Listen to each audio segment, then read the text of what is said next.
the ones to transmit the wave out to give the wake-up call, because we are in the process of something called the externalization of the Christ, because the fallen ones have begun the externalization of their anti-Christic hierarchy with what is called the dark flower awakening. And it was interesting, in India we did see a bit of that happen, where just certain people, and not all the time either, it'd just be like at certain moments, and they just seriously weren't themselves. I don't think a lot of them remembered even, if they would just shift, and you just knew that was not the person who was usually there.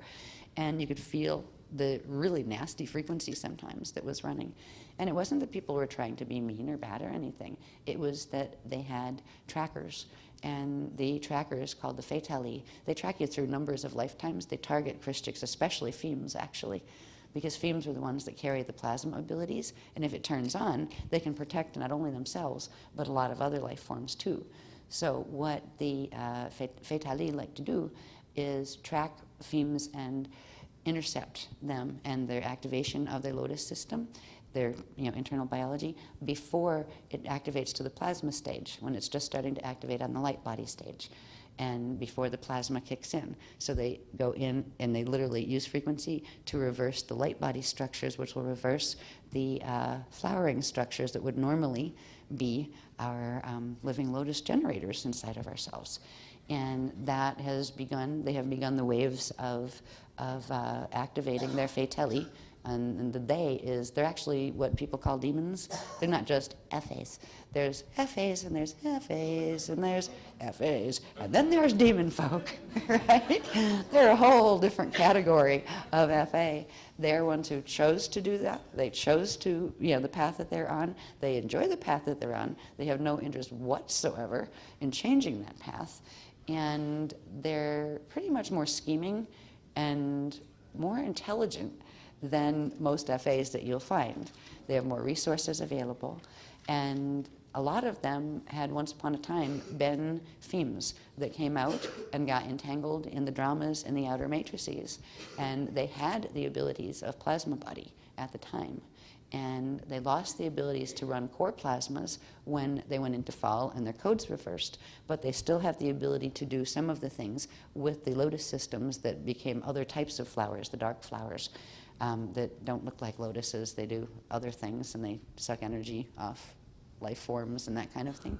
So there's a wave of activation of those troops on the ground, and that's why the beloveds have begun the full wake-up call for the Christic shield to let us know. I mean, it's really funny, even when you listen to like people that go to church and those kind of things, they've been talking about it for ages. The forces of dark and light rise up and they're going to have a fight. Yeah.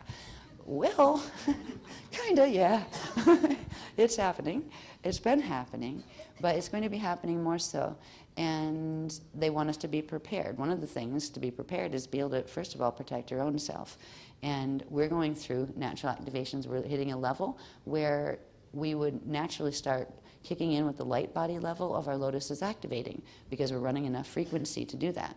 Usually you have to get to a point where you've integrated most of your density 4 avatar level of frequency, and that's when it will start the sprouting process of the seeds of your lotus system that live in the chakra seals. And normally the light body structures would come out first, and then as they progressed and accreted frequency, they would start pulling in the core plasmas, which would create the seal around them so they couldn't be harmed. But as we're moving, the Christics are moving into their organic light body lotus level activation. They've put the trackers on us, and they're going to try to take over the light body lotus system before we can activate the plasma lotuses. So it was really important that somebody on the planet, and it has to start with a tantric twin couple, just because of the coding that they share, to be able to run enough frequency to actually be able to transmit a wave that could actually spread through the whole shield. But you can't transmit something that you don't have activated in yourself.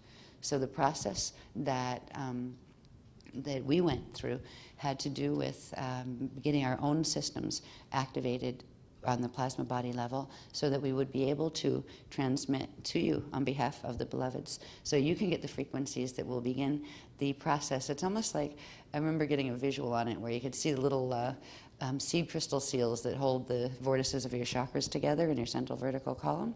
There's an encryption in there that has to do, it is literally a lotus seed. And when certain frequencies vibrate that seed, it sprouts. And his little thing comes up first, and you can actually see it.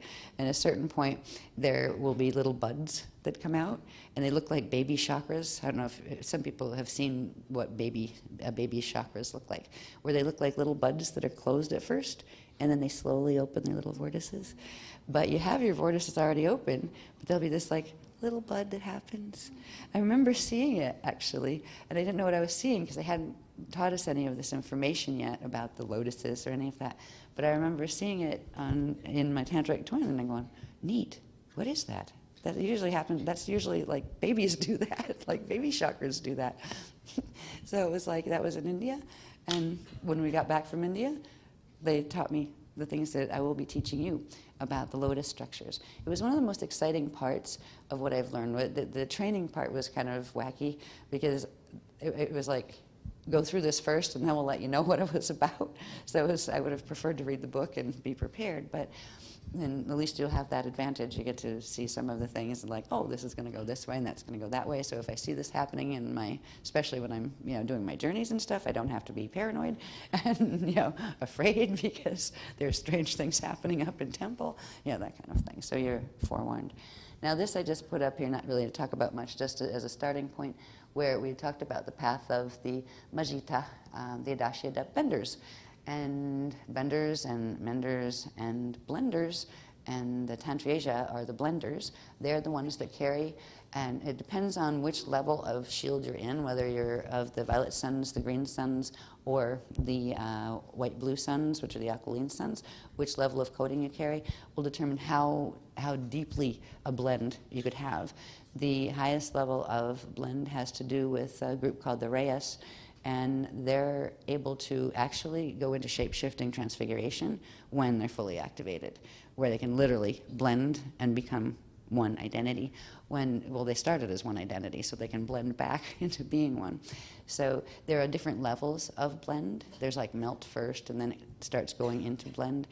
This has to do with not just having some really cool experiences, like with your personal life, but it has to do with, there's a little saying, they say, two become three become one, where there's a certain level of frequencies that, because of the codes, the blender codes, that you can blend your fields to a degree, even if it's not a full blender set, that will allow more frequency from your own selves to come through. Now, if you're a tantric set, it does mean you were the same identity that chose to come in a tantric configuration, which means you broke yourself into two and literally, decided to come back together on the ground in that way so you could run frequency in that way.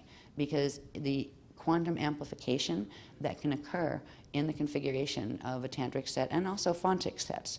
They have they didn't explain what the third element in between is, but they're like, next time around they will be able to be tantrics, but it's like a stage you go through. So I must have been fontic somewhere too, I just don't remember that either.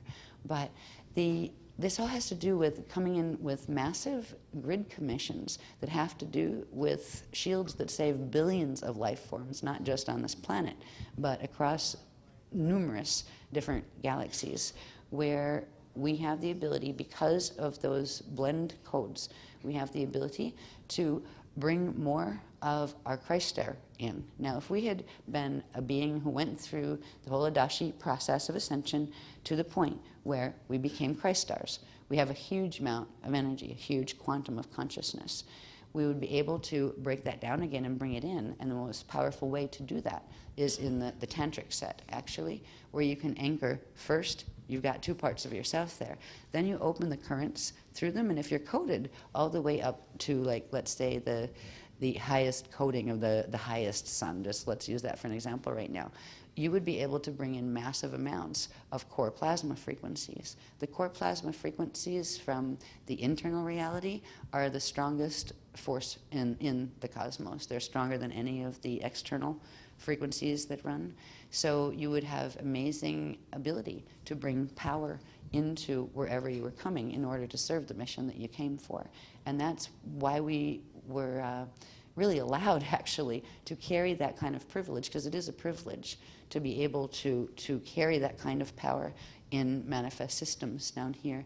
It's a privilege and an honor, but it's one that was earned. If we hadn't earned it in whatever it was that we got to the point where we could do that, we wouldn't be able to do it. So it's a privilege, but also an earned privilege, but it's a responsibility.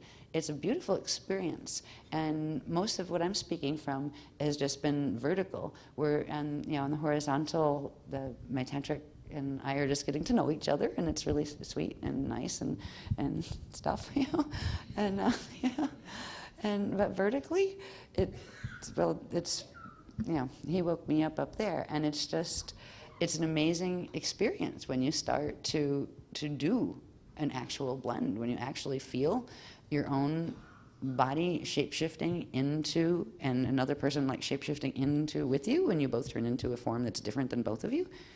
Like, we've had the experience of, I don't know if he remembers, I say on the ground here, on the ground and in the air for the horizontal and the vertical aspects of both of us, but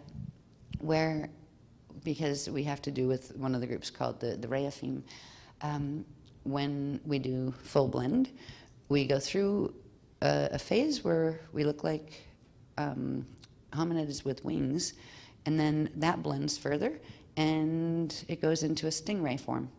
So we're like manta rays when we do full blend, like the ray ships that would have come in before, like over Siesta Key and some of the things where we were raising the ray ships and things. Now I'm starting to understand who and what they have to do with all of this. So it's an amazing feeling to be fully present in your body, in your form, and experience that form shifting into another form without you losing any sense of your own identity or feeling any fear or whatever. You're still you, you're still intact, but there's a fluidity and a freedom of form that comes with it. So there are joys that we can experience with these type of coding, but there's also amazing things we can accomplish with it. The Beloveds had given me a little bit of information about some of the things that, while I was going through with my relationship with my tantric, the vertical part especially, while I was going through that, the things that we were going through were actually because they were bringing in the core plasmas into a body vessel that lives on the planet. They were anchoring them through us here. So those frequencies actually became available here because they've been shut off here for a very long time.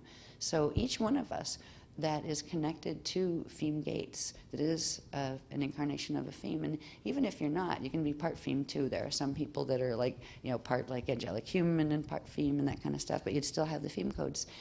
The Phim codes just give you this amazing ability to really affect the outcome of the evolution of planets and star systems, because you are a living unit of frequency, not just little frequency, but huge frequency, that you can run amazing plasma pillars that can power gates that billions of people and beings can get through to evac out of a system. So it's kind of mind-boggling. I find it that way anyway. I'm still kind of wrapping my brain around it, like, oh boy, wow, we do have big commissions in this shield, don't we? I had no idea. So I'd like to show you as we move along. I don't think Asan's back with the other ones. We can go through these really quick. This didn't come out